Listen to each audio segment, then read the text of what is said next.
Good afternoon student. बच्चों, आज हम पढ़ेंगे टू वे स्विच के बारे में। टू वे स्विच होता क्या है और जो ये टू वे स्विच है इसकी मदद से हम वायरिंग में क्या क्या फैसिलिटी दे सकते हैं। बच्चों, ये जो टू वे स्विच है ये बेसिकली इस्तेमाल होता है, जैसे जीने हैं, ये जीना है आपका।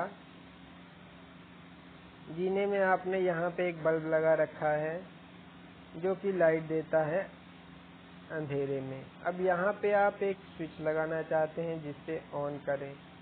अब जो बंदा नीचे से ऊपर जाना चाहता है, मान लीजिए ये आदमी नीचे से ऊपर जाना चाहता है, तो ये स्विच को ऑन करेगा, बत्ती जल जाएगी। पर बच्चों, अगर उसी समय अंधेरा है और ऊपर से एक आदमी नीचे जाना चाहता है तो नीचे कैसे जाएगा, क्योंकि यहाँ तो अंधेरा है, उसको दिख नहीं रहा है।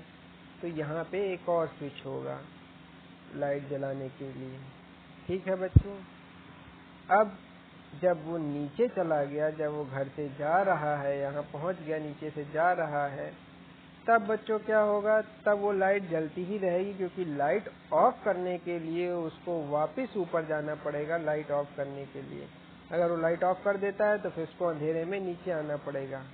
तो बच्चों, ये जो प्रॉब्लम है इसको सॉल्व करने के लिए एक टू वे स्विच का हम इस्तेमाल करते हैं। टू वे स्विच होता क्या है बच्चों, ये सिंपल टिक टॉक स्विच होता है जिसको ऑन ऑफ कर देते हैं, ऑन ऑफ करते हैं। सिंपल स्विच होता है जिसमें ऑन और ऑफ बटन होते हैं। पर इसमें क्या होता है, इसमें बच्चों दो पॉइंट होते हैं, एक पॉइंट,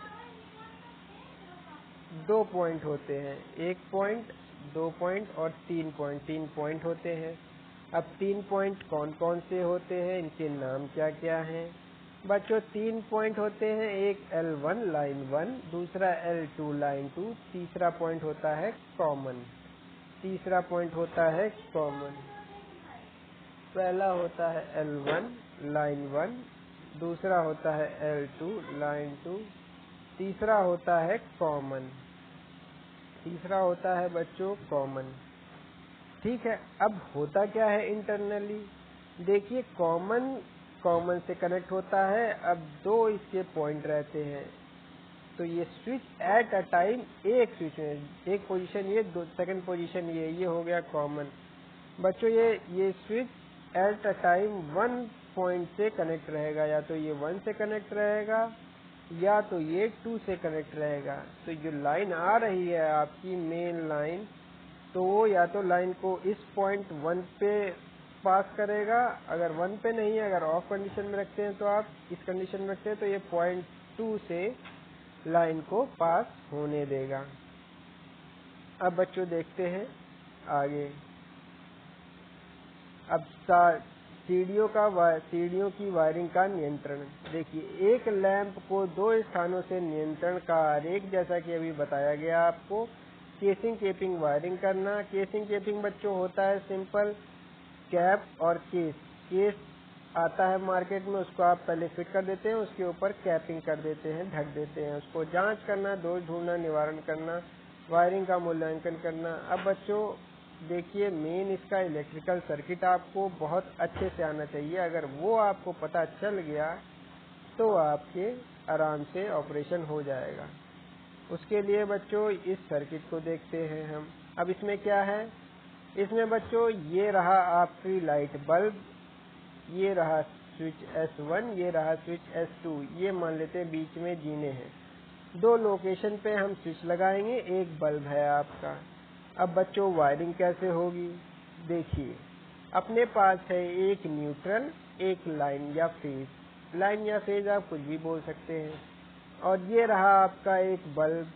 अब बल्ब के दो पॉइंट होते हैं बच्चों, बल्ब के होते हैं दो पॉइंट। इन दो पॉइंट में एक को सीधे न्यूट्रल दे दिया गया है बल्ब को, और अब लाइन के साथ हम लोग ऐसा कनेक्शन करेंगे जिससे कि ये स्विच ऑपरेट करने पे आपको इजीली दोनों पॉइंट से स्विच को ऑन या ऑफ दोनों किया जा सके।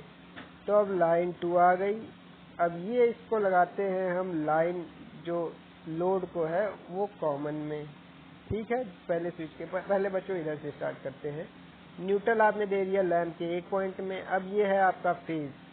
फेज को आप पहले स्विच S1 के कॉमन में देते हैं, पहले स्विच S1 में के कॉमन में देते हैं और L1 L2 पॉइंट जो थे दोनों स्विचेस के आपस में जोड़ देते हैं। L1 और L2 दोनों पॉइंट स्विचेस के आपस में जोड़ देते हैं और जो दूसरे पॉइंट S2 का कॉमन है वो आप दे देते हैं लोड में।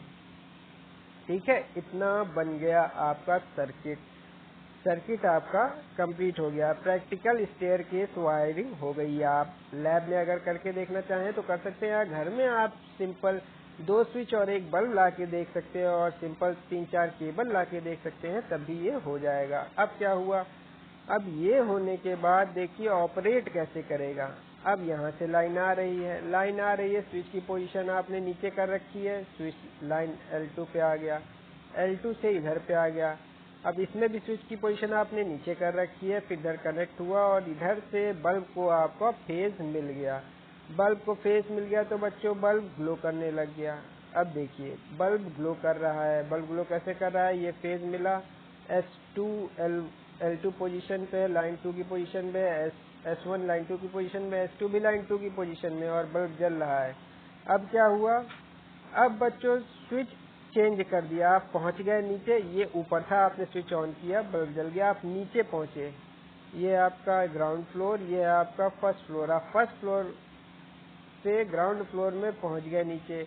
अब क्या हुआ, आप S1 पे जाके स्विच को आपने चेंज कर दिया, चेंज ओवर कर दिया, इसका L2 से L1 पे कर दिया। जैसे ही बच्चों आपने L1 पे किया, जैसे ही आपने L1 पे किया, वैसे ही आपने L1 पे किया, वैसे ही ये जो आपकी लाइन जा रही थी, यहाँ से लाइन जा रही थी, वो L1 पे चली गई, L1 पे चली गई, यहाँ तक पहुंची। पर S2 आपका पोजीशन L2 पे ही है, S2 आपका पोजीशन L2 पे है, तो आपका सर्किट कंप्लीट नहीं हो पा रहा है। इसके कारण बच्चों ये बल्ब बुझ गया है, ये बल्ब बुझ गया है, अब जल नहीं रहा है। तो बच्चों यही सिंपल सर्किट है आपका इस लाइट का, स्टेयरकेस वायरिंग का सिंपल सर्किट है। अब इसके देख लेते हैं कुछ पॉइंट, इंपॉर्टेंट पॉइंट देख लेते हैं। जांच करने के लिए बच्चों इसमें बता रहा है, जांच आप किसकी कर सकते हैं। जांच हम कर सकते हैं कि जो आपने वायरिंग करी है ये प्रॉपर है कि नहीं है, ये वायरिंग प्रॉपर है कि नहीं है। कंटिन्यूटी आप देख सकते हैं मल्टीमीटर से, किसी पॉइंट से किसी पॉइंट के बीच की कंटिन्यूटी देख सकते हैं, यहाँ से लेके बल्ब की कंटिन्यूटी देख सकते हैं। और बच्चों जांच कर सकते हैं इसकी इंसुलेशन की, किससे, मेगर से। मेगर लास्ट क्लास में बता दिया गया था बच्चों, मेगर से, मल्टीमीटर से इसकी कंटिन्यूटी की जांच कर सकते हैं। ठीक है बच्चों, अब हम आगे इसके बारे में कुछ पॉइंट्स देख लेते हैं। वायरिंग के बच्चों यही सिंपल डायग्राम है, जैसा कि आपको बताया गया, ये सिंपल डायग्राम है। वही फेज आया, 2 स्विचेस में बदला, कॉमन इसका बल्ब को दे दिया गया, ये सिंपल ड्राइंग बनाई गई है। ठीक है बच्चों, अब न्यूट्रल और लाइन के लिए, न्यूट्रल के लिए अलग स्विच है, लाइन के लिए अलग स्विच इस्तेमाल कर लिया गया है। इस तरह भी आप कर सकते हैं, पर ये वाला ऑपरेशन ज़्यादा ठीक रहता है। अब इसमें सावधानियां बच्चों, सावधानियां जानना बहुत आवश्यक है। सावधानियां आपको पता होनी चाहिए। सभी संयोजन टाइट और सही रखें। बच्चों एक बात बता दें, अगर आप कोई भी कनेक्शन करते हैं, कोई भी स्विच है, इसके पीछे 3 पॉइंट है, कोई भी कनेक्शन करते हैं, उसको आप 2 बार चेक कीजिए कि वो आपने प्रॉपरली टाइट किया है कि नहीं किया है। स्क्रू ड्राइवर लेके, टेस्टर लेके उसको 2 बार चेक कीजिए कि वो सही टाइट किया है कि नहीं। अगर आप सही से टाइट नहीं करते हैं तो हो सकता है कि या तो वो निकल सकता है, निकलेगा तो आपका जो वायरिंग किया हुआ वो आउटपुट आपको नहीं मिलेगा, मतलब कि वो बल्ब आपका नहीं जलेगा या कोई इक्विपमेंट आपका काम नहीं करेगा क्योंकि सप्लाई मिसिंग होगी। दूसरा पॉइंट, अगर वो हल्का सा लूज भी है तो आपका इंस्ट्रूमेंट तो काम करेगा, पर क्या होगा, आफ्टर सम टाइम, कुछ समय बाद वहाँ पे हीटिंग चालू हो जाएगी। हीटिंग कलेक्टिव होते होते इतनी ज़्यादा हीट हो जाएगा बच्चों कि वो गल सकता है, वो केबल गल सकता है। ठीक है। अब बच्चों तीसरा है, फेज को स्विच में दें और न्यूट्रल सीधे लैंप होल्डर में दें। बच्चों आपको ये भी बता दें कि जितने भी स्विचेस आप इस्तेमाल करते हैं, जितने भी स्विच आप लगाएंगे कहीं पे भी, उसमें ये नॉर्मल प्रैक्टिस है कि आप न्यूट्रल हमेशा डायरेक्ट किसी भी इंस्ट्रूमेंट को देते हैं। न्यूट्रल आप लाइन डायरेक्ट इंस्ट्रूमेंट को नहीं देते हैं।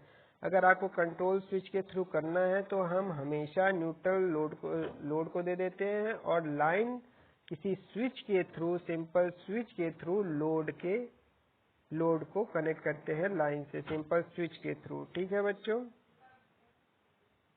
सिंपल स्विच के थ्रू कनेक्ट करेंगे लोड को। ये हो गया दूसरा। केसिंग मजबूती से फिट करें, ये आपकी क्वालिटी ऑफ वर्क पे डिपेंड करेगा। अगर आप अच्छे से फिट नहीं करेंगे तो आफ्टर सम टाइम केबल निकल जाएगा और हो सकता है कि वो ग्राउंड हो जाए या फिर टच कर जाए बॉडी से। न्यूट्रल में काली तार तथा फेज में लाल केबल का प्रयोग करें। बच्चों ये नॉर्मल स्टैंडर्ड है कि जितने भी लाइन होते हैं नॉर्मली हम लाइन को रेड कलर में कनेक्ट करते हैं और जितना न्यूट्रल है, न्यूट्रल को हम ब्लैक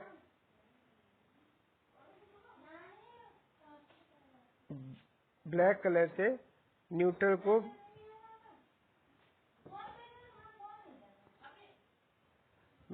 को ब्लैक कलर से कनेक्ट करते हैं। ठीक है बच्चों, लाइन और न्यूट्रल के लिए हमेशा ये टोपोलॉजी होती है। वायरिंग का पहले वायरिंग डायग्राम बनाएंगे।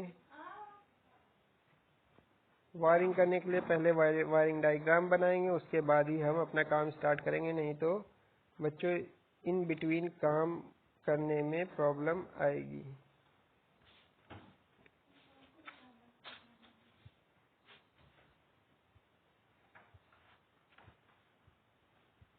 ये हो गया बच्चों टू वे स्विच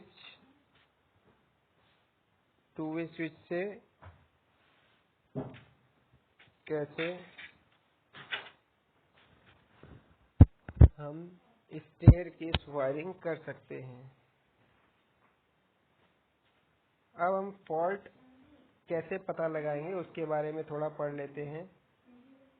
दोष ढूंढने के लिए प्रदाय देने पर या लाइन देने पर दोनों स्विचों को ऊपर या नीचे करने पर जलता नहीं है तो लैंप में होल्डर सही प्रकार से नहीं लगा है। अगर नहीं जल रहा है लैंप, अगर आपने वायरिंग चेक कर ली है, वायरिंग कैसे चेक करी है, मल्टीमीटर या बेल्ट से आप वायरिंग चेक कर सकते हैं, मेगर आपने मार दिया, प्रॉपर इंसुलेशन आ रहा है, तब भी अगर नहीं है तो आप सबसे पहले तो आपको होल्डर चेक करना है, होल्डर प्रॉपर है कि नहीं। उसके बाद आप ये ट्रबल शूटिंग आगे की करेंगे, क्योंकि सबसे इजी काम है आपका होल्डर में भी हो सकता है आपका होल्डर प्रॉपरली कनेक्ट ना हो, इसकी वजह से आपका स्टेयरकेस सर्किट काम नहीं कर रहा है। होल्डर बदले, यदि होल्डर ठीक है तो लैंप फ्यूज हो सकता है और यदि लैंप ठीक है तो स्विच नहीं होगा। स्विच को खोलकर सीरीज लैंप से दोनों स्थितियों में लैंप जलाकर देखें। यदि स्विच खराब पाया जाए तो लैंप जलता बुझता है और होल्डर में संयोजन ढीले हैं या स्विच ढीले है तो सभी संयोजन टर्मिनलों को करते हैं। बच्चों ये पहले प्रिकॉशन में जैसे बताया गया था कि आपको इंस्ट्रूमेंट को टाइट करना है, जितने भी इक्विपमेंट हैं उनमें कनेक्शन जो है इलेक्ट्रिकल कनेक्शन, उनको हमेशा टाइट रखना है। अगर वो लूज रहेगा तब भी आपका पॉसिबिलिटी है कि वो ना जले। ठीक है बच्चों,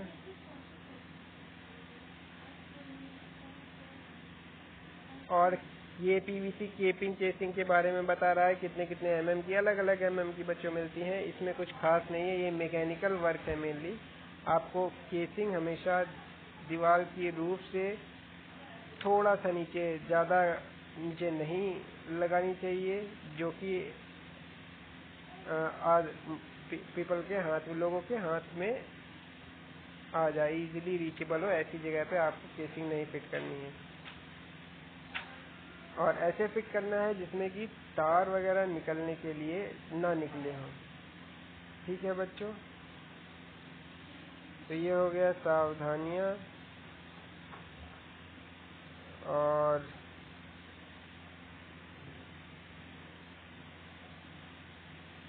ये सीढ़ियों की वायरिंग का बच्चों ये एक्सपेरिमेंट और टू वे स्विच ये आपका साथ में कवर किया गया है। सीढ़ियों की वायरिंग ये एक एग्जांपल था टू वे स्विच के ऑपरेशन का, उसकी मदद से आपका टू वे स्विच और स्टेयरकेस वायरिंग दोनों ये कंप्लीट हो गया है। ठीक है बच्चों, बाकी नेक्स्ट क्लास में कल देखा जाएगा।